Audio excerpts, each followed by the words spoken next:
ഉത്തർപ്രദേശിലെ ഡിയോറിയ മണ്ഡലത്തിൽ മത്സരിക്കുന്ന ശശാങ്ക് മണി ത്രിപാഠിക്കാണ് 100 മീറ്റർ ഓട്ട മത്സരത്തിൽ പങ്കെടുക്കേണ്ടി വന്നത്. ഉത്തർപ്രദേശ് ഉപമുഖ്യമന്ത്രി കേശവ് പ്രസാദ് മൗര്യ പങ്കെടുക്കുന്ന തിരഞ്ഞെടുപ്പ് പ്രചാരണ പരിപാടിയിലായിരുന്നു ത്രിപാഠി. പത്രികാ സമർപ്പണത്തിന് മുന്നോടിയായിട്ടാണ് പരിപാടി സംഘടിപ്പിച്ചത്. എന്നാൽ നേതാക്കൾ പ്രസംഗവുമൊക്കെയായി പരിപാടി ഉദ്ദേശിച്ചതിലും നീണ്ടുപോയി. പിന്നെ ധൃതി പിടിച്ച് പത്രികാ സമർപ്പണ കേന്ദ്രത്തിലേക്ക്. അകമ്പടിയായി പ്രവർത്തകരുടെ നീണ്ട നിരയും.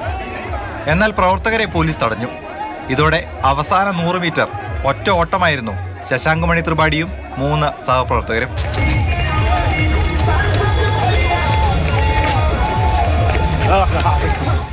അങ്ങനെ മിനിറ്റുകൾ മാത്രം ശേഷിക്കെ ത്രിപാഠി പത്രിക സമർപ്പിച്ചു.